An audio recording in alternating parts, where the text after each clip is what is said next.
grabando? Ah, porque vos sos el... Ok, bien, después tenemos que hablar entonces, Jeremías. Bueno, largamos de vuelta, porque Jeremías está como administrador, entonces solo puede grabar él. Bueno, hoy la clase es de requisitos comunes. Se le dice requisitos comunes para distinguirlo de los propios que solo rigen para el recurso extraordinario federal. Los requisitos comunes son propios de los recursos en general o de la justiciabilidad de los temas también en general, y por eso se les llaman comunes, y básicamente son tres que se desglosan después, se abren en otros. ¿Alguien tiene idea de cuáles son los tres requisitos comunes?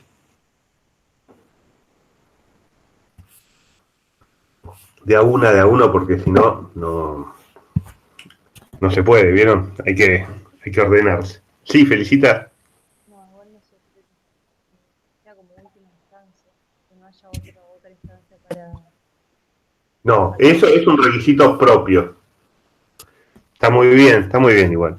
Los tres requisitos básicamente son que sea una causa, un juicio, que haya un caso, que eso es un requisito común a todo el Poder Judicial, es una exigencia del artículo 116, ahora lo vamos a ver. Que la sentencia apelada venga de un tribunal de justicia, y que el recurrente tenga un gravamen, que la resolución que es apelada le haya causado un gravamen o perjuicio. Algunos libros hablan de agravio, también se le dice agravio. Lo que pasa es que cuando hablamos de agravio puede llegar a prestarse a confusión respecto de que los agravios es lo que expresa el recurrente en el recurso extraordinario o en cualquier recurso, en donde ata la resolución, critica la resolución respecto del agravio que le produce y expone en el agravio por qué ese perjuicio es ilegítimo, ¿está bien? Porque ese perjuicio que le causó no debería haber causado con una correcta aplicación de la ley o con una correcta valoración de la prueba y de los hechos del caso. Entonces, cuando uno dice los agravios, está hablando de la fundamentación del recurso también. Entonces, si tienen claro eso, esa distinción, que se puede estar hablando con la misma palabra de dos cosas distintas, no hay problema, sino lo llamamos gravamen o perjuicio para separarlo de lo que son los agravios. Hoy vamos a ver estos tres temas que tienen varios rubros, por decirlo así, en términos de topa. Vamos a usar un vocabulario Disney Junior. ¿Está bien? Una posibilidad sería empezar por juicio. ¿Está bien? Vamos a empezar por tribunal de justicia. ¿De qué hablamos cuando hablamos de tribunal de justicia? Bueno, este es un requisito que aparece en la ley. ¿Está bien? Son requisitos que aparecen, por un lado, en el artículo 14 de la ley 48 y en el artículo 6 de la 4055. A su vez también está en el artículo 257 del Código Procesal Civil y Comercial de la Nación. Estos artículos del Código Civil y Comercial de la Nación, procesal, ¿no es cierto? Estamos hablando del Código Procesal Civil y Comercial de la Nación, son los que regulan el acceso a la Corte Suprema. También no están en el Código Penal, no están en el Código de la Ley Laboral, están en el Código Procesal Civil y Comercial.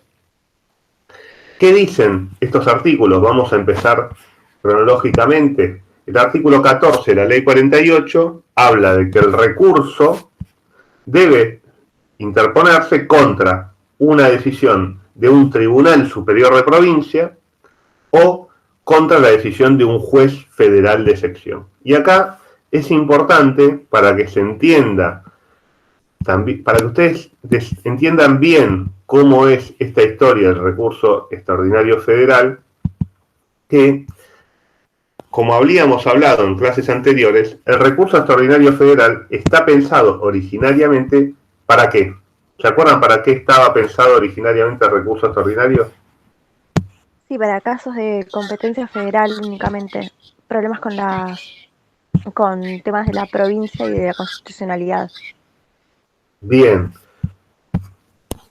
para garantizar la supremacía del derecho federal. Entonces, por eso el artículo 48 habla de que vengan de superiores tribunales de provincia. Esto después se va a atar con un requisito propio, como bien dijo Felicitas, que es que emane del Tribunal Superior de la causa. Pero ahora estamos por un requisito anterior al de Tribunal Superior de la causa, que ya lo vamos a ver, creo que en la próxima clase.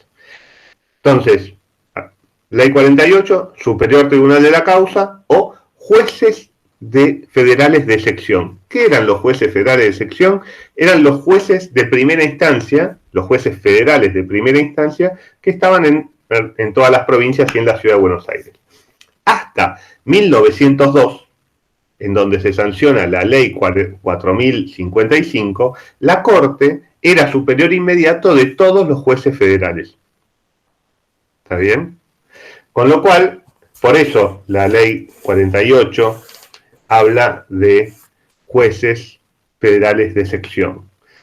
Cuando se sanciona la 4055, el artículo 6, que es el artículo que controla el recurso extraordinario, la ley habla de sentencias que emanen de cámaras federales de apelaciones, que era una invención nueva, que va a tener muchas implicancias en el desarrollo del recurso extraordinario, y en los tribunales superiores militares. Hasta la 4055, la Corte podía controlar todas las decisiones de los jueces federales de primera instancia.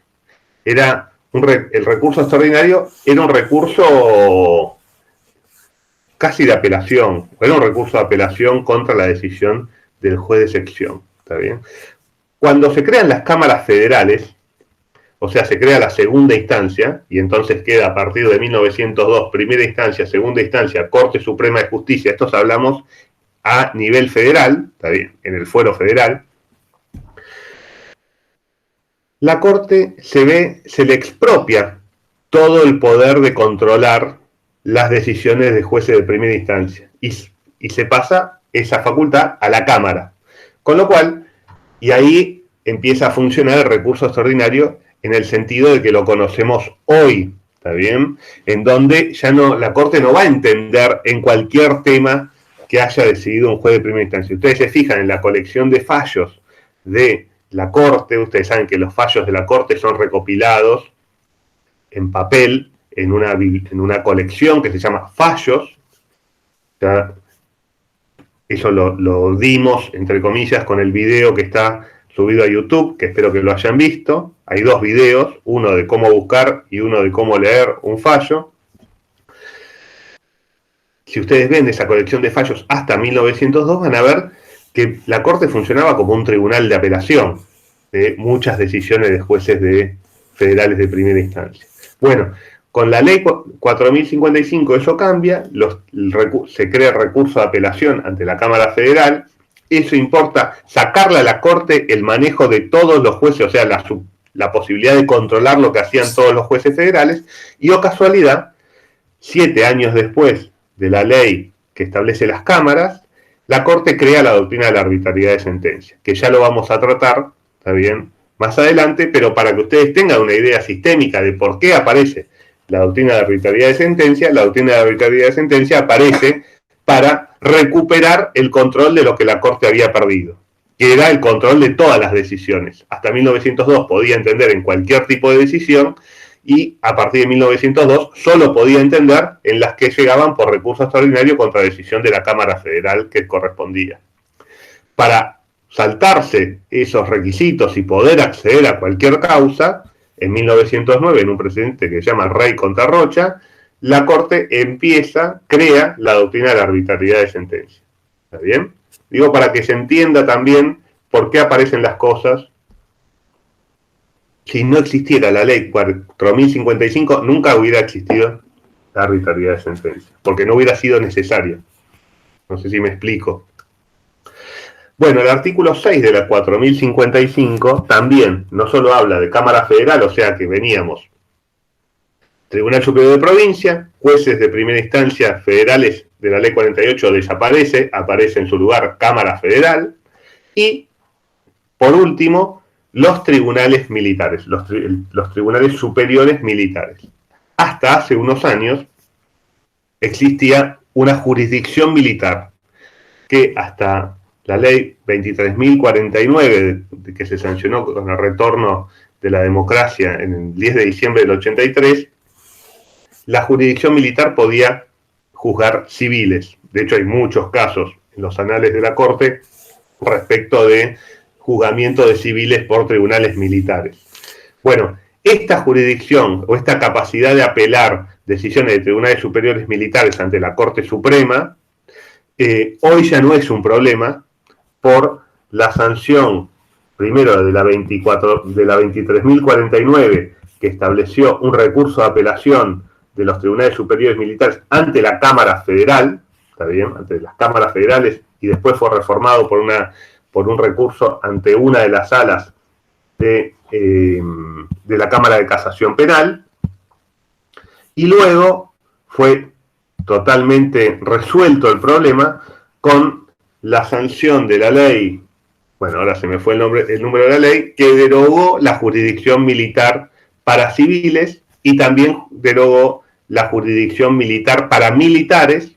Ahora es competencia todo de la justicia entre comillas, Poder Judicial Federal, salvo en una situación concreta que son momentos de guerra, época de guerra, sobre militares, cuando no sea posible entregar a la persona y la causa a la jurisdicción federal. Solo en ese caso se puede armar un consejo de guerra, juzgarlo y se va a poder apelar esa decisión cuando se permita, esté habilitada la posibilidad por el cese de las hostilidades o el cese de la situación, de que esa decisión sea apelada ante la justicia federal. Con lo cual, ya no existe la posibilidad de acceder a la Corte desde un tribunal militar.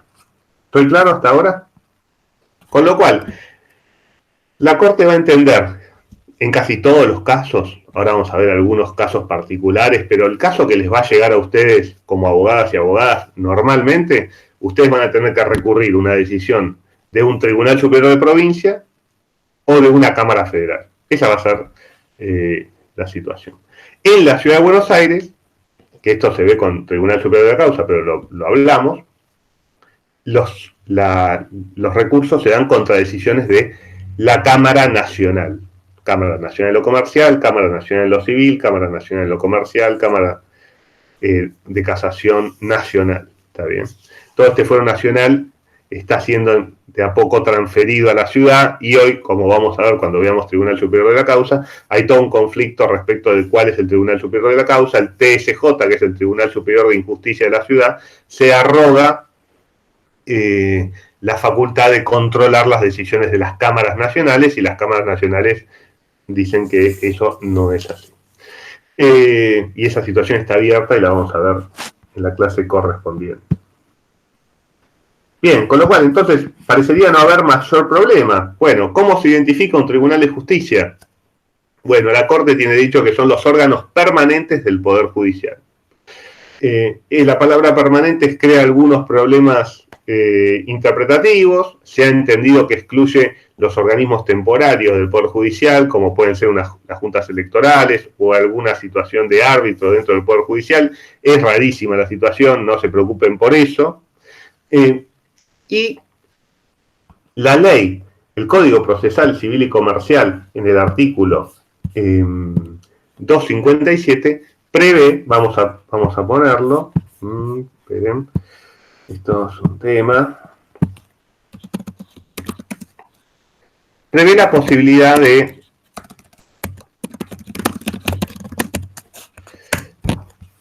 recurrir decisiones de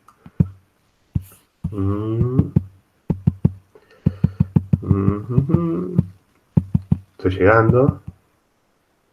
Bien. Vamos a ver cómo es esto. Presentar ahora tu pantalla. Qué río, ¿qué es esto? Bueno, no. Para compartir debes otorgar los permisos necesarios. No tengo permiso. Ok. Bueno, el 257 del Código Procesal Civil y Comercial dice: el recurso extraordinario deberá ser interpuesto por escrito, fundado, con arreglo a lo establecido en el artículo 15 de la Ley 48, ante el juez, tribunal u organismo administrativo que dictó la resolución que lo motiva. Bueno, esto del tribunal administrativo genera toda una situación que vamos a pasar a entender. Ustedes saben que hay tribunales administrativos.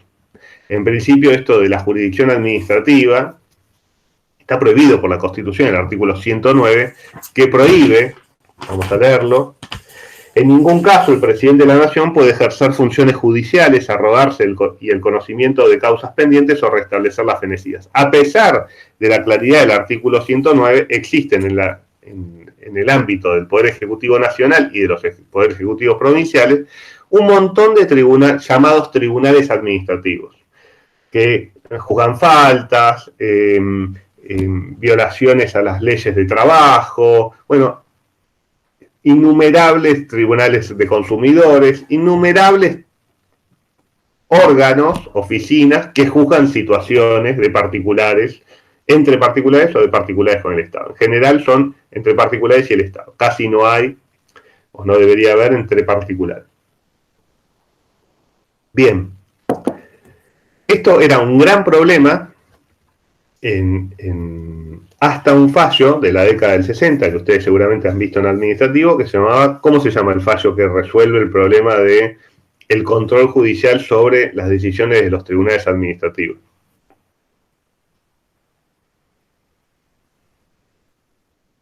¿Alguno? No, Alaví es de ahora, es 2007, si me lo recuerdo. ¿Nadie? Control judicial suficiente, ¿le suena? Fernández Arias. Muy bien, Macarena. Fernández Arias contra Poggio. La Corte en Fernández Arias contra Poggio estableció que los tribunales administrativos eran constitucionales siempre y cuando tuvieran un control judicial suficiente. Y también la Corte en Fernández Arias estableció que no era el recurso extraordinario un recurso judicial suficiente, sino que debía haber un recurso de apelación que permita una revisión plena de toda la situación juzgada por el tribunal administrativo. Como ustedes saben, el recurso extraordinario, lo vamos a ver, no implica una revisión plena de todos los aspectos de la decisión apelada o recurrida, con lo cual la Corte no va a ser, y no lo es, por lo menos hoy, nunca tribunal de alzada o revisor de un órgano administrativo. También la Corte viene teniendo una doctrina judicial, jurisprudencial, bastante monolítica respecto de no admitir recursos extraordinarios de órganos administrativos. ¿Por qué? Primero, porque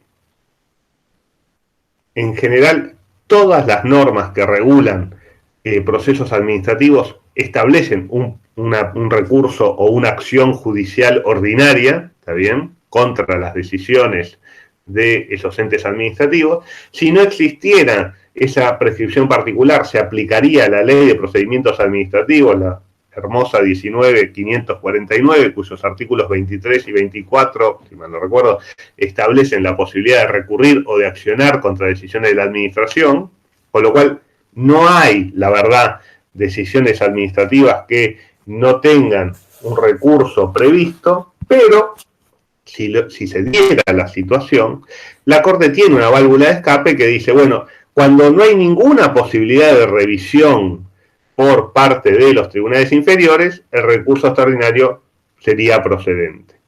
Pero a su vez, también en su jurisprudencia, tiene establecido de que, y de hecho se los recomiendo, cuando se llegue a dar esa situación, lo que les conviene, si quieren presentar un recurso extraordinario, preséntenlo. Nunca el recurso extraordinario se puede presentar en subsidio de otro o luego de que falle otro que fue declarado inadmisible, con lo cual si ustedes entienden que corresponde presentar un recurso extraordinario, tienen que presentarlo dentro del plazo de 10 días, amén de presentar cualquier otro tipo de recurso en paralelo. También hay veces que uno interpone un recurso extraordinario más una aclaratoria o más un recurso de inaplicabilidad de ley o un recurso de apelación. Ya lo vamos a ir viendo cada situación. Pero lo aconsejable es interponer o un recurso o una acción ante el fuero que se repute competente, planteando la inconstitucionalidad de la inexistencia de una revisión judicial plena, ¿está bien? Pero lo más recomendable es hacer eso y el recurso extraordinario por las dudas, ¿está bien?, de que les digan que no corresponde el recurso de apelación o la acción que interpusieron, más allá de que contra esa decisión de un tribunal de justicia sí van a poder llegar ante la Corte. ¿Está bien? Con lo cual, lo que no se puede, quiero que quede claro, es recurrir en forma directa, es decir, hay una decisión del jefe de gabinete o del ministro de Trabajo. Contra esa decisión no se puede, en principio general, ir ante la Corte con un recurso extraordinario. El procedimiento, por ejemplo, cuando el ministro de Trabajo resuelve algo, es un recurso ante la Cámara Nacional del Trabajo. Contra la decisión de la Cámara Nacional del Trabajo, que es un tribunal de justicia, efectivamente se puede interponer un recurso extraordinario federal. O sea, no es que no se puede llegar ante la Corte si empezó el expediente en sede administrativa, pero lo que requiere la Corte es que entre la Corte y ese inicio administrativo haya un tribunal de justicia. ¿Soy claro? Importante que esté claro, ¿no? Si tienen dudas, preguntas, insultos, lo que sea, simplemente se desmutea. No me pidan que desmutee yo porque no entiendo bien todavía cómo funciona el mismo. Así que quizás conmigo vamos a volver a Zoom para los viernes, pero después lo veo. Bien. Para su conocimiento, como se dice. La Corte no acepta que el legislador le diga, lo cual es confuso, está bien, pero en general la Corte no acepta que el legislador le diga ni lo que es un tribunal de justicia ni lo que es un caso. Lo cual, esto es así a medias. ¿Está bien? ¿Por qué? Porque si el Tribunal de Justicia es todo órgano permanente del Poder Judicial, todos los tribunales inferiores y órganos del Poder Judicial inferiores a la Corte los establece el Congreso, con lo cual el Congreso es el que va a establecer qué es un Tribunal de Justicia y qué no. Pero se da el ejemplo de la Comisión Federal de Impuestos, que es un organismo creado por ley, que establece la posibilidad de recurrir su decisión ante la Corte, y la Corte, en su jurisprudencia pacífica, el fallo que ahora recuerdo es electromecánica, ha establecido que no procede un recurso extraordinario federal contra una decisión de la Comisión Federal de Impuestos. ¿Está bien? En realidad no solo porque no hay tribunal, sino porque también en general considera que no hay caso, pero lo cierto es que está previsto en la ley y la Corte no lo acepta. ¿Está bien? Me tengo que sacar el latillo del está bien. Tampoco es una decisión de Tribunal de Justicia las decisiones de los tribunales de justicia que refieren a temas de superintendencia. Temas de horarios, alguna falta disciplinaria. Esos temas, la Corte entiende de que no proceden de un tribunal de justicia porque no son actos justiciables. Hiperdiscutido. Hay un caso, además, en donde la Corte ha dicho lo contrario, que es un caso que viene de la Cámara Federal de La Plata, la cual ordenó mediante una acordada. ¿Ustedes saben lo que es una acordada? ¿Alguien puede explicar qué es una acordada?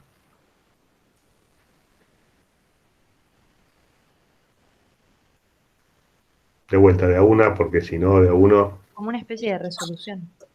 Bien, felicitas. Efectivamente, la acordada es una...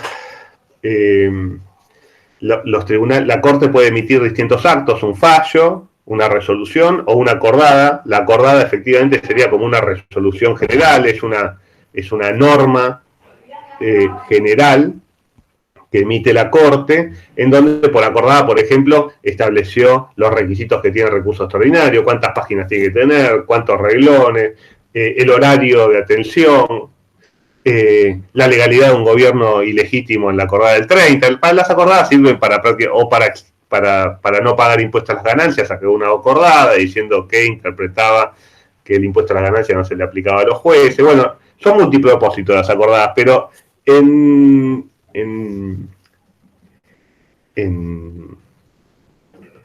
su esencia original, no en todas las deformaciones que después se usaron, efectivamente son resoluciones. Bueno, hubo una resolución, una acordada de la Cámara Federal de La Plata, en donde resolvió un conflicto de competencia entre la justicia, entre el juzgado de primera instancia de Ezeiza y el juzgado de Lomas de Zamora, respecto de los temas de drogas en el aeropuerto de Ezeiza, contrabando de drogas en el aeropuerto de Ezeiza, un temita sin importancia, está bien que a nadie le importa. Entonces hay una discusión respecto de si eso le correspondía al juez federal de Ezeiza o al juez federal de Lomas. La Cámara Federal resolvió por acordada que le correspondía al Tribunal de Lomas. Ese caso llegó a la Corte por planteo del juez federal de Ezeiza y la Corte aceptó. El caso revocó la decisión y entendió que había caso justiciable a pesar de que no había una sentencia de la Cámara Federal. ¿Por qué? Porque entendió que tenía consecuencias sobre la organización del Poder Judicial, los derechos de tercero, con lo cual, efectivamente, a pesar de lo que dijimos antes, de que nunca había caso, no había Tribunal de Justicia cuando la decisión se había tomado mediante acordada o era de superintendencia, la Corte entendió, no, esta decisión, más allá de que se hizo mediante acordada, no es de superintendencia, porque está resolviendo un conflicto de competencia. Entonces, el corazón de esa resolución es jurisdiccional, más allá de que se haya dictado por acordada. Y esta es una constante de la Corte que les recomiendo que los tengan siempre presentes. A la Corte no le va a importar el ropaje con la cual se presenten las cosas cuando quiera entender. ¿Está bien? No le va a importar el nombre que le pongamos. Ella tiene la capacidad de ver más allá del nomen iuris, ¿está bien? Y entender en lo que es la naturaleza o la esencia de la situación. ¿Por qué? Porque si no, dependería de terceros, la Cámara Federal de La Plata, el litigante, la extensión o no de la competencia de la Corte. Y la Corte tiene dicho que la extensión de su competencia solo depende de ella y solo lo decide ella. Entonces, cualquier situación o decisión que pretenda afectar esa competencia de la Corte va a decir que no le es oponible, no rige, no la obliga en lo más mínimo. Hay otra situación, si quieren un poco más común, de recurso ante la Corte de un tribunal, de un ente que no es un tribunal de justicia. ¿Alguien sabe? Tenían un fallo en el material de eso para hoy.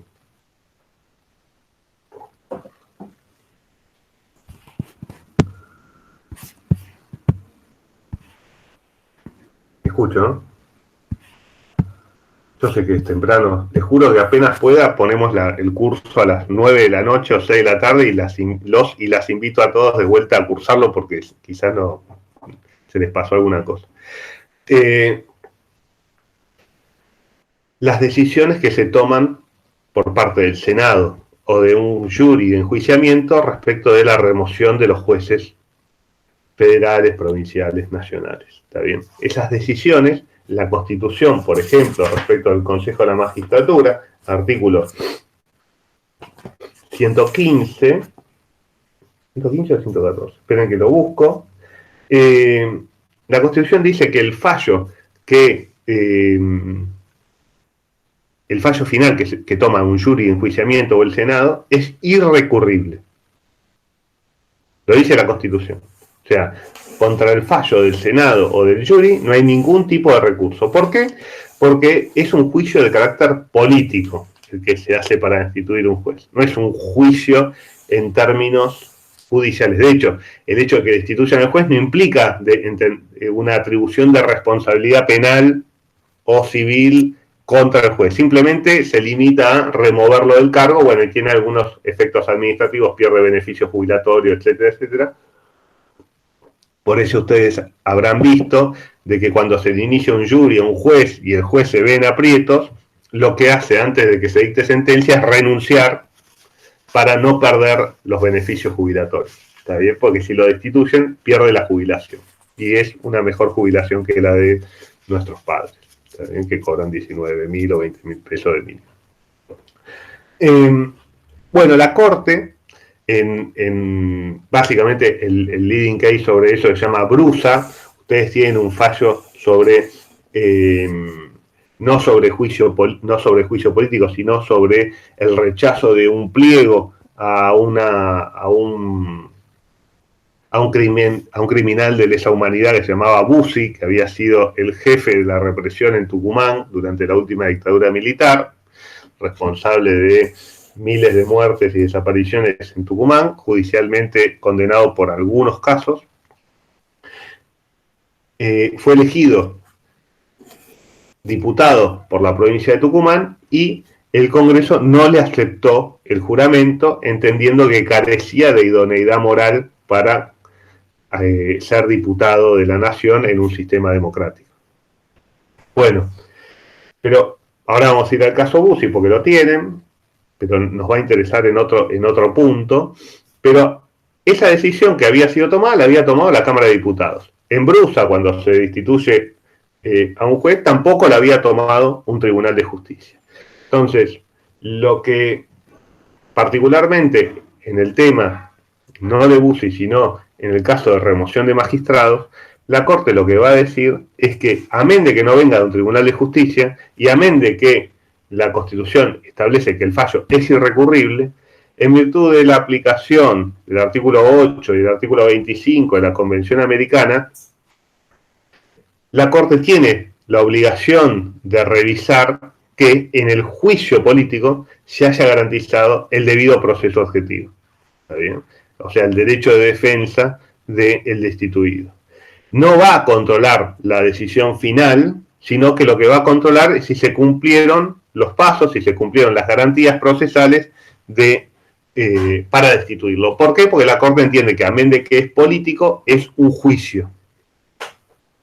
Para su conocimiento, la Corte nunca rechaza un recurso contra una decisión de una remoción de un juez, o sea, siempre se aboca a resolverlo, nunca le puso el 280 y lo declaró inadmisible, y a su vez nunca le dio la razón a ningún juez. ¿Está bien? Siempre rechazó todos los planteos de los jueces respecto de las decisiones de jury y enjuiciamiento, entendiendo que no había habido violación al debido proceso objetivo. Pero sí se metió siempre en conocimiento. Esto viene de una doctrina, de unos fallos que se llaman Nicosia, previo a la última reforma constitucional, y luego Brusa. ¿Alguna pregunta hasta acá? Estoy tratando de hacerlo lo más sencillo posible, pero igual es complejo el tema. Igual este es el requisito, si quieren, más fácil. Tribunal de Justicia, ¿está bien? Por más que Nicolás se los quiera complicar un poco, no deja de ser Tribunal de Justicia. El segundo requisito es el de causa o juicio. ¿De dónde viene esto? Del artículo 116. Cuando dice, corresponde a la Corte Suprema y los tribunales inferiores de la Nación el conocimiento y decisión de todas las causas que versen sobre puntos regidos por la Constitución, los tratados internacionales y las leyes del Congreso. Causas. O sea, la Constitución establece como un requisito ineludible que, por un lado, le da la atribución en el 116 de resolver las causas, y por otro lado, limita esa atribución a que se dé en el marco de causas. ¿Por qué? Bueno, esto lo damos en el elemento de derecho constitucional, con lo cual ustedes lo saben, seguramente, pero se los recuerdo. Es la forma que tiene el constituyente de limitar la acción del Poder Judicial para que los jueces no se transformen en un gobernante positivo. ¿Está bien? Las decisiones las toman el Poder Ejecutivo y el Congreso. Esto va a derivar en que una máxima que tiene establecida la Corte y el Poder Judicial de que no emite resoluciones generales el Poder Judicial, sino que decide casos concretos sometidos a su decisión. ¿Por qué? Porque el Poder Judicial no tiene un origen, por lo menos directamente democrático, con lo cual las decisiones generales las toman los órganos políticos, elegidos popularmente, y en teoría las decisiones sobre casos particulares las decide el Poder Judicial, que tendría supuestamente garantía de imparcialidad, etc. Todo supuestamente, porque bueno, las cosas son como son. Por eso también es problemático, y que lo había planteado Felicitas, el tema del uso de las acordadas. ¿Está bien? ¿Por qué? Porque cuando la Corte establece, por ejemplo, en 1930, por medio de acordada, que el golpe militar de Uriburu, el gobierno militar de Uriburu, era un gobierno legítimo, bueno, eso no es una causa judicial. ¿Está bien? Y sin embargo, la Corte decidió otorgarle legitimidad a un gobierno militar por medio de acordada. O cuando la Corte dijo que ningún juez debía pagar impuesto a las ganancias porque eso afectaba la intangibilidad de sus remuneraciones, bueno, no lo dijo en el marco de una causa judicial, ¿está bien? Lo dijo en el marco de una acordada. Con lo cual, la realidad es que esas decisiones de la Corte violan el artículo 116. No tiene atribuciones la Corte para hacer eso. El problema, entre comillas, sistémico, es que como la Corte se autoatribuyó la capacidad de resolver en forma final la constitucionalidad o no de todos los actos, bueno, dependerá de su propio criterio, de si cuando ella ejerce sus propias, los propios actos, está extralimitando o no sus funciones. Con lo cual, siendo juez y parte, la Corte nunca entiende de que sus propios actos están en violación a la Constitución, y así llegó a el extremo, en el caso Fay, de declarar inconstitucional la Constitución para que no los jueces de la Corte no tengan que cesar en sus funciones cuando cumplían 75 años. Por eso, cuando la primera clase del curso empezamos viendo qué podían hacer los órganos democráticos para condicionar, cambiar o controlar a la Corte. Y vimos, ¿se acuerdan que vimos el tema de que el Congreso podía plantearle juicio político a los jueces de la Corte, podía cambiar su competencia apelada, podía cambiar su forma de tomar decisiones, podía ampliar el número? Bueno, todas las cosas que puede hacer el Congreso cuando la Corte se extralimita en sus atribuciones, todas atribuciones o funciones del Congreso que son muy complejas, ¿está bien? Muy complejas de ejecutar, porque efectivamente el Poder Judicial, la Corte tiene muchísimo poder, y eso se ve en cada cosa, amén de la protección mediática que a veces tiene para hacer determinadas cuestiones. Pero volviendo, el requisito de causa es un requisito constitucional. Entonces, es clave poder demostrar que existe una causa judicial, porque si no hay causa, no podemos llevar ese tema ante los tribunales. ¿Cuándo hay causa? Bueno, el requisito de causa también, obviamente, después surge del artículo 2 de la ley 27, que dice: nunca procede de oficio el control y solo ejerce jurisdicción en los casos contenciosos en que es requerida a instancia de parte. Y esto tiene como corolario una jurisprudencia totalmente consolidada, hoy cada vez más en crisis, en el sentido de que se está estirando el concepto de caso, pero hay un principio que es que no incumbe al Poder Judicial el conocimiento de todas las violaciones posibles a la Constitución, sino solo las que son sometidas en forma de caso judicial a su decisión. Bueno, ¿y cuándo existe caso?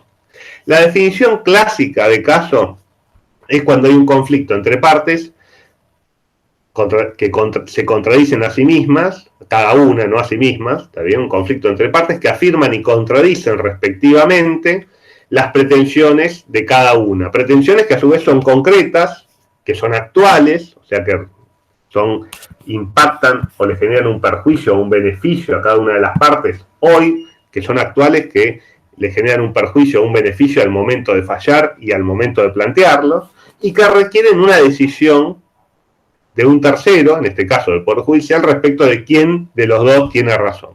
Esa es la definición de caso clásica, que es una definición de caso clásica que luego va a empezar a estar en crisis con el advenimiento de los derechos de incidencia colectiva.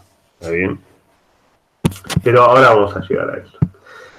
Entonces, tenemos que debe haber, que la pretensión debe ser concreta y ser actual. ¿Qué implica esto? Bueno, concreta implica excluir las pretensiones generales o conjeturales. Yo no puedo hacer un juicio o pedirle un pronunciamiento a un tribunal para que diga, bueno, si pasa tal cosa, tendría razón. O si no puedo apelar una sentencia de la Cámara Federal que diga, bueno, si hubiera dictado la inconstitucionalidad de la ley, me hubiera generado... No, eso es una situación conjetural, ¿está bien? O que se puede llegar a ver en el futuro, pero no es un efecto concreto de la decisión que estoy recurriendo o de la situación que estoy planteando judicialmente. No se me duerman, por favor, que van apagando las cámaras.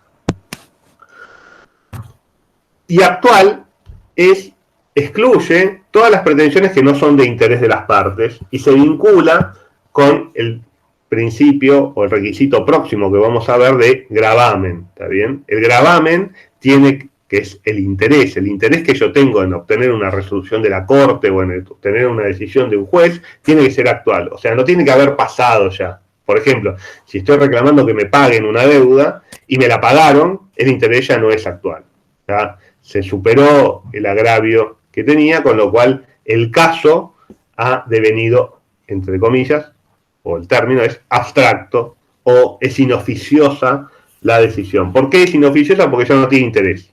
Ya te pagaron, ya está. Ya se cumplió la sentencia, ya pasó. Que es lo que va a terminar pasando en el caso Bussi, que ahora vamos después a ver.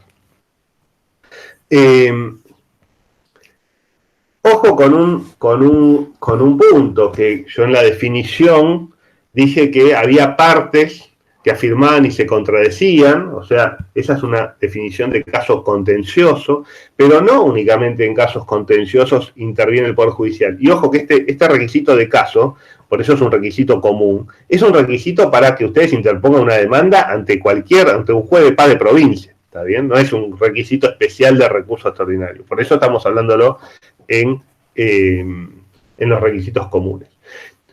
Y hay casos que no son contenciosos, o sea, que no son contradictorios. Igual se tramitan ante los tribunales. ¿Alguno o algunas sabe de alguno de estos casos que no son contradictorios? Hay materia sobre eso.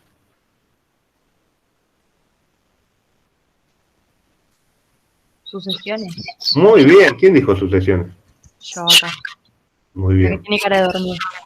Bien, felicita, no, sos una genia. Muy bien, las sucesiones. Las sucesiones en principio no son un juicio contradictorio, ¿está bien? A veces sí lo son. Y sin embargo son causas judiciales. Los trámites de ciudadanía tampoco son en principio casos contenciosos y tramitan en los tribunales. Con lo cual no se requiere siempre que sea contencioso ni para que sea una causa ni para llegar ante la Corte Suprema. Se puede llegar en casos no contenciosos porque la Corte ha establecido también con un criterio muy amplio de causa, que causa es cualquier tema que es susceptible de ser planteado ante los tribunales. Es una definición media circular, no sé si se dan cuenta, porque no termina de resolver qué es causa. Pero lo que está claro para la Corte es que cualquier tema que tenga un procedimiento o esté previsto en un código de procedimiento o esté aceptado por los jueces que se admite su tramitación, es una causa. Lo cual implica o permite incorporar todos los procesos voluntarios y todo tipo de procesos que tengan recepción en los tribunales o en los códigos de procedimientos. ¿Alguna pregunta hasta acá? Para que ustedes terminen de ver bien cuál es la concepción de la Corte que se ha planteado en los temas de las acciones declarativas de certeza. Durante mucho tiempo se discutía si las acciones declarativas de certeza, que es cuando uno quiere hacer cesar una situación de incertidumbre respecto de los alcances de una norma o de una situación, y ahí se interpone una acción declarativa de certeza, se discutía mucho si era una acción judicial, un caso justiciable o no. ¿Por qué? Porque la Corte viene con una jurisprudencia desde fallos 2, desde el principio de su existencia, diciendo que no contesta consultas. ¿Está bien? No, vos tenés una duda, no me vengas a preguntar a mí. No soy un órgano que responda a consultas. Más allá de que yo creo que el caso de Fallos 2, donde dijo esto, que era un caso de Mendoza, no era un caso en consulta y era un caso de contencioso. Pero eso no importa. Lo importante es la doctrina que se sentó de que no responde consulta. Pero ¿qué le interesa a la Corte, que lo dijo ante las situaciones de las acciones declarativas? Lo que importa para ver si hay caso es que el recurrente persigue un interés concreto, un punto decisivo para que esta cuestión merezca decisión judicial. O sea, que el recurrente persiga algo que pueda definir, que para él sea concreto y que efectivamente no sea meramente conjetural o no sea una consulta. Eso va a terminar de definir los contornos de un caso. Y como les dije, en Fallos 2, bueno, no responde consultas, no corresponde al Poder Judicial hacer declaraciones generales o en abstracto sobre la constitucionalidad de las leyes, sino únicamente, y esto se va a relacionar con un requisito propio, si está directamente relacionado con una contienda que deba ser resuelta judicialmente. Requisito de relación directa, que lo vamos a ver como en los requisitos propios. Respecto a la existencia de caso, no acepta que el legislador le diga cuándo hay o cuando no hay un caso, no importa lo que diga el legislador, y a su vez el contorno de caso del artículo 116 rige total y absolutamente a nivel federal. En las provincias, por el artículo 75, inciso 12 de la Constitución, y por la cláusula del 121 de que las provincias conservan todo el poder que no delegaron a la nación, las provincias pueden establecer sus propios tribunales, sus propios códigos de procedimiento y pueden entender a nivel provincial que pueden definir el caso de una manera distinta a lo que hace la normativa federal. Y eso se da mucho. Por ejemplo, uno de los casos que tenían para hoy era Colegio de Abogados de Tucumán. Ahí el Código de Procedimiento Contencioso Administrativo de Tucumán define el caso y permite una legitimación determinada. La conformación de caso va a estar muy ligada al tema de la legitimación distinta. Ahora, tiene que tener claro, más allá del presidente de Colegio de Tucumán, que entra por otro lado a la Corte, que estas definiciones de caso no le son oponibles o no le son de obligatorio acogimiento a la jurisdicción federal. O sea, vos podés tener un caso a nivel provincial, pero quizás eso no es un caso a nivel federal, con lo cual no vas a poder llegar ante la Corte con ese tema porque te vas a haber quedado sin caso cuando pasaste a la dimensión desconocida del fuero federal. ¿Me explico? Uno puede tener un caso por las leyes provinciales y ese caso no ser tal ante la jurisdicción federal.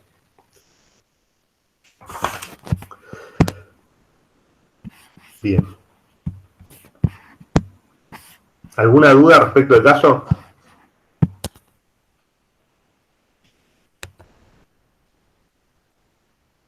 ¿Ninguna duda? Bueno.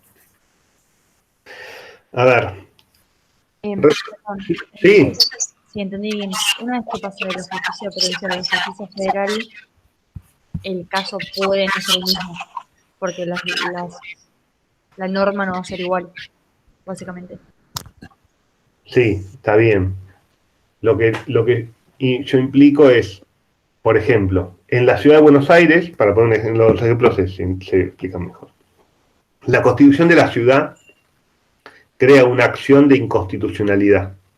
¿Qué quiere decir? Que vos podés interponer una acción, un juicio ante el Tribunal Superior de Justicia de la ciudad, planteando en abstracto la inconstitucionalidad de una norma. O sea, sin un caso, vos vas al tribunal y decís, mire, el artículo tal de la ley tal o de la ley tal viola la Constitución de la ciudad. Bueno, ¿y eso usted en qué lo afecta? No, en nada, pero no importa, pero yo vengo a decir que es inconstitucional. Bueno, eso en jurisdicción de la ciudad es un caso. ¿Por qué? Porque no se exige que haya en esa acción un perjuicio concreto para el litigante. Ahora, Y la Corte, por ejemplo, el Tribunal Superior dice que uno pierde el juicio en sede de la ciudad. Le dice, no, sí es constitucional. Constitucional local, ¿está bien? O sea, no viola la Constitución de la ciudad. Yo contra esa decisión no tengo la posibilidad de interponer un recurso extraordinario federal, porque no hay un gravamen concreto. Me quedé sin caso después del tribunal. Es un caso en casa, para ponerlo en esta clase es un caso. Ahora, si vamos después a la Oficina de Asuntos Estudiantiles, ya no es un caso. Porque nos pusimos de acuerdo entre nosotros. La Constitución de la ciudad dice que eso es un caso. Pero en la Constitución Nacional eso no es un caso. ¿Por qué? Porque no hay gravamen. Esa es lo que... Listo, no sé gracias. si se entendió mejor con el ejemplo. Bien, esto de caso tiene 70.000 problemas, a diferencia de lo del Tribunal de Justicia. Por un lado están todo el tema de las cuestiones justiciables.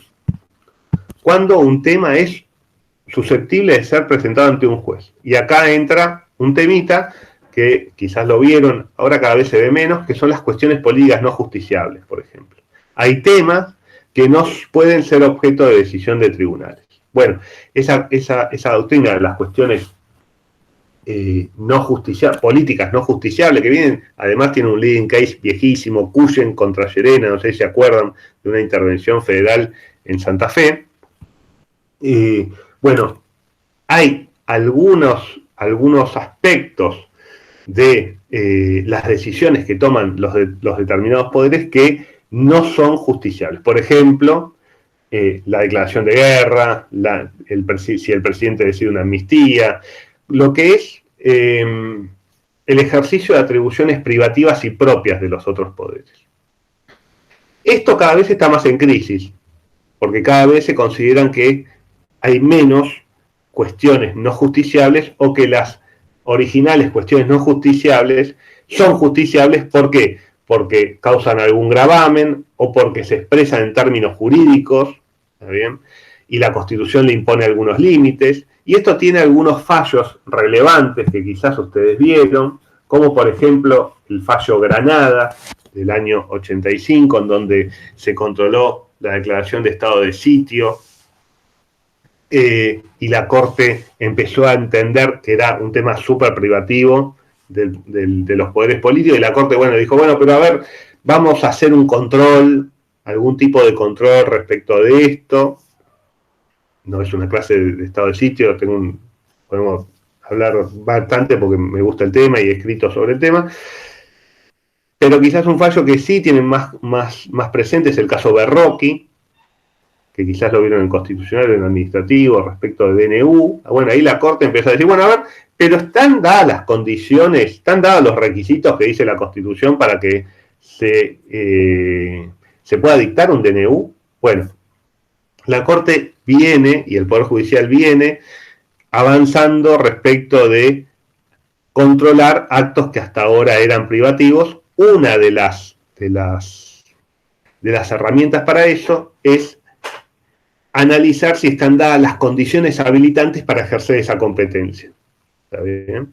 Entonces, por ejemplo, todo lo que es trámite interno del Congreso no se puede meter. Ahora, si el Congreso dice que se sancionó una ley y no hubo ningún diputado votándola, bueno, se puede presentar un particular y decir, miren, no, en realidad no es una ley, porque nunca se votó. Entonces, la Corte tiene establecido que se puede meter en analizar si se dieron los presupuestos para la sanción de una ley, por ejemplo, que haya sido votada o que haya tenido las mayorías necesarias. Bueno, esa es una forma que ha tenido la jurisprudencia y que viene cada vez más de justiciabilidad de situaciones. Y ustedes se dan cuenta, además, si leen los diarios, que eso tiene un impacto político muy concreto, porque los tribunales y los jueces se arrogan la decisión y la Corte, en última instancia, de cada vez más situaciones, decisiones que puedan controlar.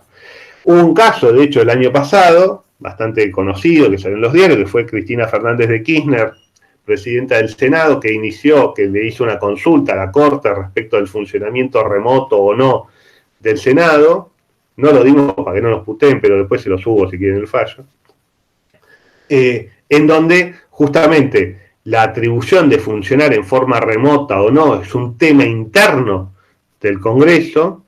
Sin embargo, la presidencia del Senado hizo esa consulta a la Corte, y si bien la Corte dijo, miren, este no es un tema, no es un tema que yo pueda decir algo, sí está habilitado, ¿está bien?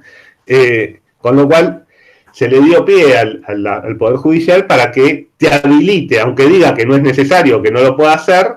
Lo cierto es que cada vez que uno va con una demanda a un tribunal, le da la posibilidad a los tribunales de acrecentar su poder y de decidir más cosas. Entonces, cuando Fernández de Kirchner le preguntó a la Corte si podía hacer las sesiones remotas o no, que era un tema totalmente privativo del Senado, lo hizo para tratar de tener un aval, porque por la situación inédita, bueno, porque la oposición se negaba, bueno, uno podrá considerar que fue una buena idea o no, está bien, pero lo cierto es que en definitiva le dio la facultad a la Corte de decir, bueno, controlo algo más. Ahora también opino respecto de si puede o no el Senado trabajar en forma remota.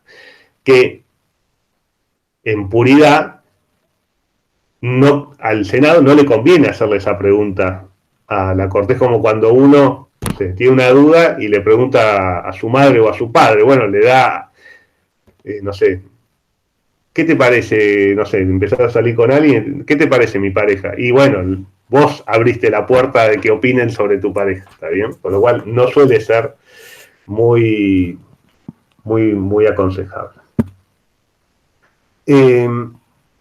Bien, con lo cual está todo el tema en caso de las cuestiones políticas no justiciables, cada vez el proceso de judicialización es mayor, y el tema del juicio político, que vimos antes era un tema político no justiciable, ahora se abrió, y para que sepan y para que lo apliquen después seguramente cuando hagan el recurso, una de las puertas principales de la Corte para avanzar y generar más casos justiciables es la garantía del debido proceso. ¿Está bien? A la Corte le encanta cuando no tiene forma de entender en algo, o tiene dicho en demasiadas oportunidades de que eso es ajeno a la competencia, bueno, dice, bueno, pero voy a controlar si se respetó el debido proceso. No me voy a meter sobre el fondo, simplemente voy a ver si se cumplieron los pasos necesarios para dictar una ley, para sancionar el juicio político, para dictar esta amnistía, para poner un sistema remoto de votación. Con lo cual, esa herramienta que le da el artículo 18 del debido proceso y del derecho de defensa es una herramienta conceptual muy poderosa que la Corte la utiliza muchísimo para meterse a entender sobre el fondo sin decir que está decidiendo sobre el fondo. Bien. Esta configuración de caso, que es en principio la causa esta clásica entre dos partes que discuten sobre un punto concreto y que requieren la aplicación del derecho para decidir quién tiene razón, viene sufriendo una ampliación cada vez mayor. Y la ampliación más grande que se ha dado, y la causa más grande de la ampliación que se ha dado, es la sanción de la reforma constitucional 94 y el advenimiento o la sanción del artículo 43, con el amparo individual y colectivo, caso del amparo colectivo, los derechos al medio ambiente, los derechos de usuarios y consumidores, los derechos que antes se llamaban difusos, ¿está bien? Y que hoy se llaman derechos de incidencia colectiva. Esos derechos de incidencia colectiva, que no son factibles de reducir al conflicto clásico entre dos partes, acreedor y deudor, me debe plata, no le debo, sí le debo, sino que están en conflicto otros intereses, otros derechos que además, por ejemplo, como el medio ambiente, no son derechos individuales de cada uno de nosotros, sino que son bienes, se refieren a bienes colectivos que ni siquiera nos pertenecen como colectividad, no es que somos dueños en condominio del ambiente, ¿está bien?, sino que es un presupuesto de nuestra vida y todos estamos interesados en el cuidado del medio ambiente, bueno, la aparición de estos conflictos pone en crisis la definición de caso. Y eso, como bien creo que alguien dijo, debe haber sido Alejandro, me parece, es lo que se discutió, o por la razón por la cual le damos el caso Alavi. En el caso Alavi, en los considerandos 9, en el considerando 9 en particular, la Corte habla de la configuración de caso, o sea, sigue exigiendo la existencia de un caso, pero va a entender que se construye ese caso en forma distinta. Y como lo dice, si pudiera les compartiría pantalla, pero el considerando 9 dice que en materia de legitimación procesal corresponde delimitar con precisión 3 categorías de derechos. Ahí hace la categoría de individuales, de incidencia colectiva sobre bienes individuales homogéneos y sobre bienes colectivos. Y dice, en todos esos casos, la comprobación de la existencia de un caso es imprescindible. Y cita el artículo 116 de la Constitución, el artículo 2 de la Ley 27 y un montón de fallos de la Corte que refieren a la existencia de caso. Ya que no se admite una acción que persiga el control de la mera legalidad de una disposición. Esto lo van a encontrar repetido infinidad de casos, esto de que no se puede perseguir la mera legalidad. Muchos entendemos de que es discutible esto de la mera legalidad, de que no pueda ser perseguida. De hecho, en el caso Colegio de Abogados de Tucumán, muchos entendemos, y creo que la Corte también, que es un caso de mera legalidad que finalmente se admitió. Pero ahora vamos a ver cómo hizo la Corte para entender sin admitir que era de mera legalidad. Dice entonces, la comprobación de caso es imprescindible. Sin embargo, dice, es preciso señalar que el caso tiene una configuración típica diferente en cada uno de ellos. O sea, depende cuál sea el derecho en juego, el caso se va a construir en forma distinta. Entonces va a decir, bueno, en el caso de los derechos individuales, el caso exige un derecho subjetivo de un titular que persiga el reconocimiento de su derecho. Entonces el caso va a ser el caso clásico que veníamos viendo. Ahora, cuando el caso refiera a derechos de incidencia colectiva, no voy a exigir esa conformación de caso, porque si exijo esa conformación de caso, no declaro no justiciable esa situación. Entonces, cuando haya un derecho sobre un conflicto sobre bienes colectivos, la Corte en el considerando 10 habla de los derechos individuales, en el considerando 11 de los bienes colectivos, en el considerando 11 la Corte va a decir, esperen que se los quiero ver bien, la petición debe tener por objeto la tutela de un bien colectivo y la pretensión, cuando hablo de la pretensión hablo de lo que pide el que se presenta a litigar, tiene que estar focalizado en el aspecto colectivo del derecho. No debe estar, porque uno puede tener una afectación individual sobre un bien referido a un bien colectivo. Por ejemplo, la causa Mendoza, la causa de Riachuelo, eran juicios de daños y perjuicios de vecinos de Riachuelo que reclamaban indemnizaciones por daño a la salud, etcétera, etcétera, etcétera. ¿Qué hizo la Corte? Dijo, bueno, lo que es daño a la salud es un derecho individual. Vaya a litigarlo al juzgado de primera instancia. Y ahí te voy a requerir gravamen, contradicción, te voy a requerir el caso típico, el caso clásico. Ahora, cuando en el aspecto de la pretensión que me pedís el saneamiento del Riachuelo, no, ahí no voy a pedirte el caso clásico. ¿Por qué? Porque no tenés un derecho subjetivo, no se está en juego un derecho individualizado de tuyo a que se limpie el Riachuelo. Ahora, tenés derecho a pedir que se limpie el Riachuelo, porque eso te afecta. Y aunque no te afectara, está en juego el medio ambiente. Y como es un bien colectivo, como es un bien que es de todos y no es de nadie, la legitimación para pedir su protección es de todos. No voy a exigir ningún vínculo en particular tuyo con el objeto.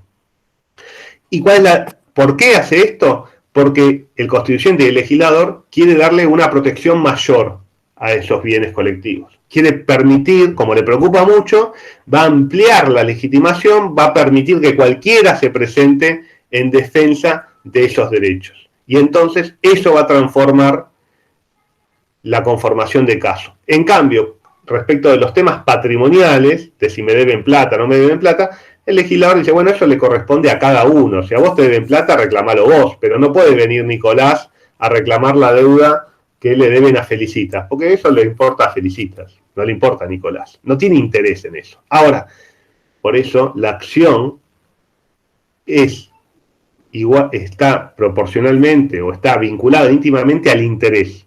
Interés en que se limpie el riachuelo tenemos todos, o que no haya un emprendimiento que contamine el agua en Neuquén o en La Rioja. ¿Por qué? Porque eso afecta al medio ambiente y termina afectándonos a todos. Entonces tengo interés en el cuidado del medio ambiente. No tengo interés en la deuda que le deben a Felicitas. Como tengo interés en el medio ambiente, me van a reconocer legitimación. Y como me reconocen legitimación, se constituye un caso distinto. Si tengo legitimación, hay caso. Si no tengo legitimación, no hay caso. Están íntimamente vinculados. Si yo abro la legitimación, abro la definición de caso también. Lo amplío.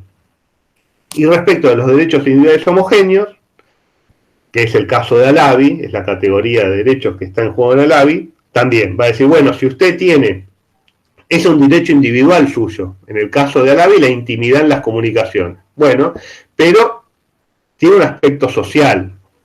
Si usted está persiguiendo ese aspecto general que está violado por un acto único o por un conjunto de actos que son definibles o son atribuibles a alguna fuente única o identificable, que viola los derechos suyos y de otros, y su pretensión está enfocado en la violación general de todos y no en el perjuicio que particularmente le provoca a usted, entonces le vamos a reconocer legitimación. ¿Por qué? Porque nos interesa que se cesen esas violaciones a derechos. Entonces, si yo le voy a...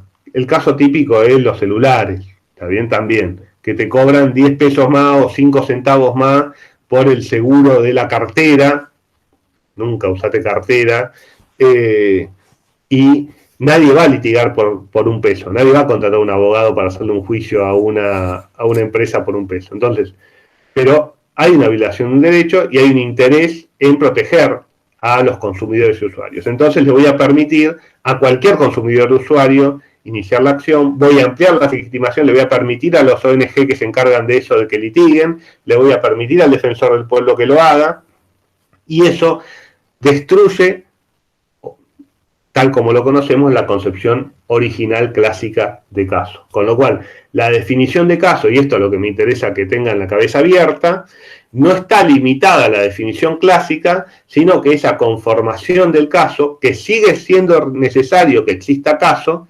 pero se conforma de forma distinta. Se va a integrar el caso de una manera distinta. Y ustedes tienen que tener la cabeza abierta para poder alegar de que ese conflicto que ustedes están planteando es un caso en los términos del 116, lo que pasa que no es un caso clásico, es un caso de derechos de incidencia colectiva. ¿Por qué? Porque tienen un interés, tienen que demostrar algún interés o que es un bien colectivo. Que si no le daríamos con la definición clásica, como el ambiente no es de nadie, ¿está bien? Nadie lo podría litigar en su protección. Entonces, esa definición de caso nos deja fuera la protección de uno de los bienes más importantes que tenemos, con lo cual tenemos que cambiar la concepción de caso. No podemos seguir repitiendo que caso es el conflicto de dos partes. Idiotez, ¿está bien? Bien. ¿Alguna pregunta hasta acá? En el habeas corpus es otro supuesto de caso distinto. ¿Por qué? Porque el habeas corpus permite que cualquiera interponga un habeas corpus en beneficio de otro. No necesito ser el hermano, la hermana, la madre, el padre, el amigo. Yo sé de que Maya desapareció, por poner el caso último, y voy e interpongo un habeas corpus. O sé que la policía se llevó a una persona y voy e interpongo un habeas corpus. No necesito conocerla a la persona. Es una acción popular el habeas corpus. Con lo cual, El caso se configura de otra manera, tampoco es una parte contra otra parte que requiere... No, yo vengo a denunciar que desapareció una persona. Y eso me va a afectar en forma directa la posibilidad de interponer un recurso extraordinario. ¿Por qué? Porque en el habeas corpus no tengo un derecho individual personal afectado. Y sin embargo voy a poder interponer un habeas corpus en beneficio de un tercero que quizás ni conozco. ¿Se dan cuenta cómo impacta la configuración del caso con el tema del recurso extraordinario federal? Voy a poder interponer un recurso extraordinario federal ante una decisión respecto del medio ambiente, respecto de un habeas corpus, aunque yo no tenga nada que ver con esa situación. Bien. En habeas corpus tienen el caso Verbitsky, también en el material, con el habeas corpus colectivo, y en Colegio de Abogados de Tucumán, en Colegios de Abogados de Tucumán se está controlando la constitucionalidad de una reforma constitucional en Tucumán, que modificaba la conformación del Consejo de la Magistratura. Y se presenta el Colegio de Abogados de Tucumán a plantear la inconstitucionalidad de esa norma. La legislación de Tucumán le da la legitimación al Colegio de Abogados de Tucumán a plantearla, porque hay un código procesal contencioso administrativo en Tucumán. Bueno, la cuestión es que el caso llega a la Corte y es un típico caso de que no hay ninguna afectación a un derecho individual, tampoco es el ambiente el que está en juego y tampoco es uno de los derechos individuales homogéneos de ALABI, derecho de usuarios y consumidores. Con lo cual, clásicamente se podía interpretar de que era un caso de respeto de la mera legalidad, cómo está conformado el Consejo de la Magistratura. ¿Y a vos qué te importa? Te dirían en los términos clásicos del caso. Bueno, la Corte en Colegio de Abogados de Tucumán se metió a entender en el caso con el argumento de que el tema a decidir afectaba la forma republicana de gobierno y que la afectación de la forma republicana de gobierno nos afecta a todos. Puede estar muy bien, pero es un invento totalmente nuevo de la Corte, ¿está bien?, que no lo volvió a usar nunca más. Pero es clave saber que ese precedente existe porque les permite en situaciones en donde ustedes leen todos los libros de recurso extraordinario que exigen un gravamen o un caso de determinadas características y tienen el caso del Colegio de Abogados de Tucumán que rompe con todo lo que se había escrito hasta ese momento, más allá de que la Corte intenta decir que no rompe nada y que está en la misma clave. Pero esto de que afecta al sistema republicano y de que eso afecta a las bases propias del sistema democrático y entonces todos estamos interesados en que se respete, eso amplía la legitimación y destruye de vuelta la concepción clásica de caso y les permite una litigación distinta a la clásica. Se nos están cayendo alumnos, yo los entiendo, están repodridos. Con lo cual, para que exista un gravamen o perjuicio, y con esto cerramos, el último requisito es el de perjuicio o gravamen. Vemos si lo seguimos la clase que viene, un poquito, creo que lo vamos a tener que seguir, lo va a seguir Jeremías, pero básicamente esto del perjuicio es una afectación, un menoscabo, un desconocimiento total o parcial de un interés que está afectado y que requiere la resolución. O sea,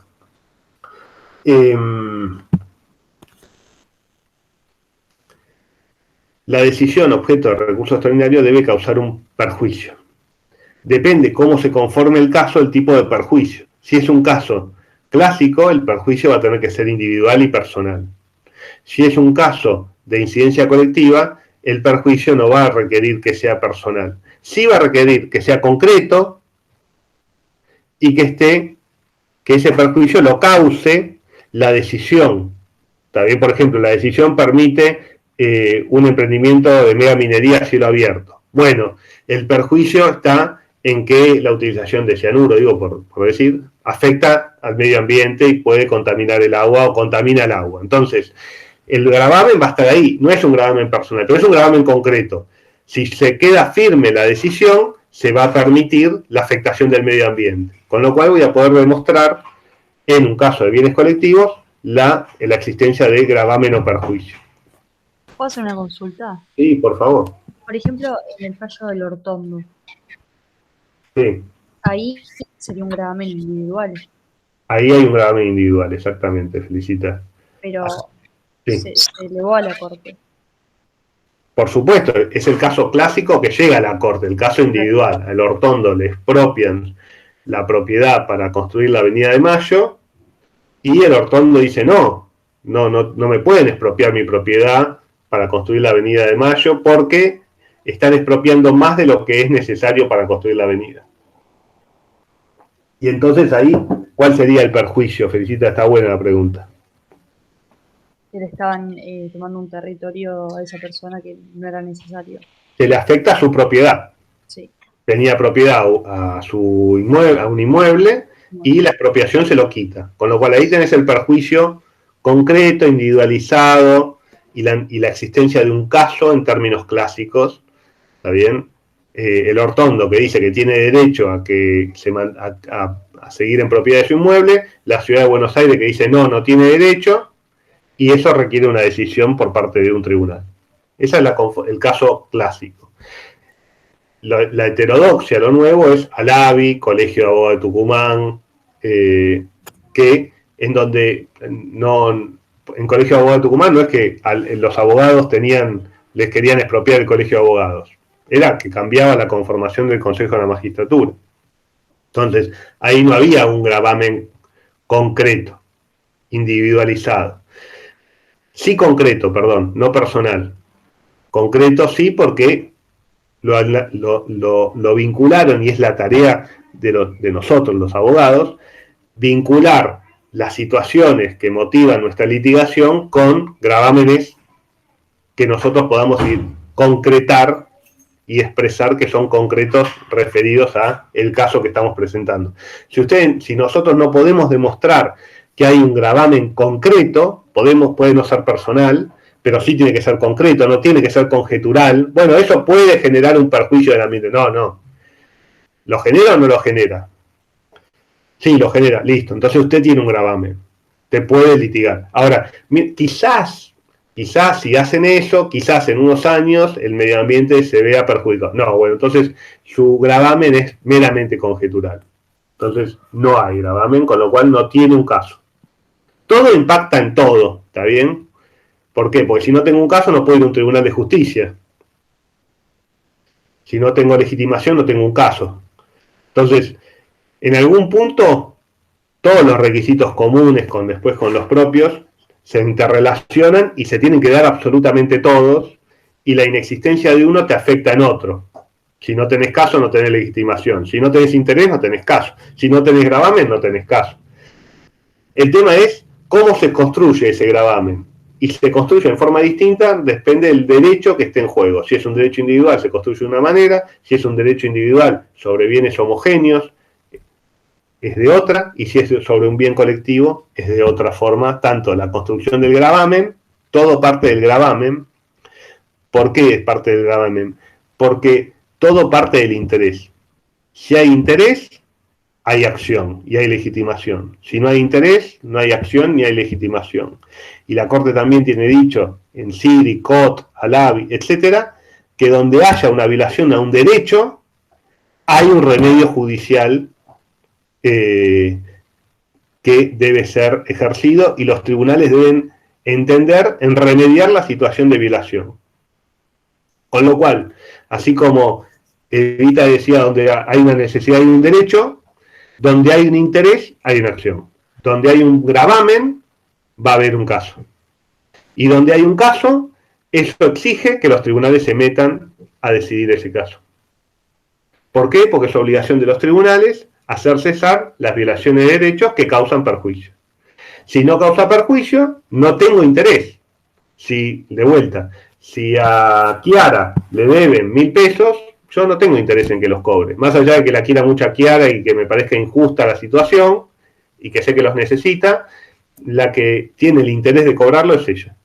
Ahora, si la secuestran a Kiara, yo tengo interés en que aparezca. ¿Está bien? Entonces, depende del derecho que esté en juego, va a ser el grado de interés y la posibilidad de alegar que existe un perjuicio. Bueno, nos queda fuera, para seguir en la clase que viene, seguir con gravamen y en particular con el caso de los casos abstractos. ¿Qué pasa cuando el gravamen deja de existir? El caso típico que tienen es FAL, que es un caso de aborto. ¿Está bien? En los casos de aborto, la Corte decide en FAL cuando el aborto ya se había practicado, con lo cual el caso había devenido abstracto, no era necesario para resolver la situación de FAL el caso de la Corte, porque estaban pidiendo un aborto, el aborto ya se había hecho, con lo cual, por más que la Corte hubiera dicho, no, no se puede hacer el aborto ya se hizo. De última, lo que podría hacer es perseguir a la madre o al médico o no. Con lo cual, es un típico caso abstracto y sin embargo, que esto viene de la jurisprudencia norteamericana, los tribunales, en algunos casos en donde no hay un gravamen concreto, actual, porque acá había perdido la actualidad el gravamen, igual van a fallar. Y son los casos en donde la situación es susceptible de repetición, las personas quedan embarazadas, ¿está bien? Y los abortos se practican, es una situación repetida, es una situación que enmudece rápido, se vuelve abstracta rápido. En un proceso judicial 9 meses no es mucho tiempo, ¿está bien? Ya sea que nazca o sea un aborto que se hace antes de los 9 meses, no es que el aborto se hace dentro de los 1000 días, como interpretó alguno, ¿está bien? Nunca voy a llegar a poder decidir sobre el tema. Entonces, hay un interés general de la sociedad en resolver esa situación, en generar una interpretación unívoca, ¿está bien? Y ahí se privilegia el aspecto de tribunal superior que fija la constitucionalidad de las normas a la resolución del caso concreto. Entonces, en esos casos que han devenido abstractos, porque un caso es abstracto cuando pierde actualidad, cuando el gravamen ya no es actual, bueno, aún en esos casos, en determinados casos, donde hay un interés relevante que excede al de las partes, los tribunales van a fallar. Y el caso que tienen para eso es FAL, que es el caso propio de ese tema, el caso, bueno, de inexistencia de gravamen personal Thomas, y también de caso abstracto Bussi. En FAL el considerando quinto, digo por si quieren, ya que se levantan temprano, el considerando quinto de FAL, y en Bussi el considerando tercero.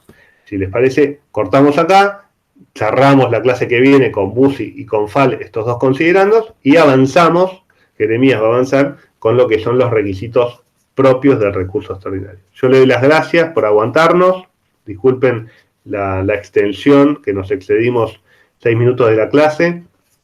El martes de vuelta por Meet, y probablemente, si no tienen problema, después cualquier cosa lo pregunto, los viernes cuando dé yo volvamos al Zoom, que la verdad me gusta más, ¿está bien? Porque puedo compartir pantalla y me siento más cómodo. Si no hay problema, aunque el Meet la verdad que funcionó muy bien, no se trabó en ningún momento, así que después lo vemos si seguimos con Meet o con Zoom. Lo hablo con Jeremías para ponerme canchero, veo si puedo, si hago alguna prueba en la semana y aprendo a manejarlo bien, así seguimos con el Meet y no los confundimos con distintos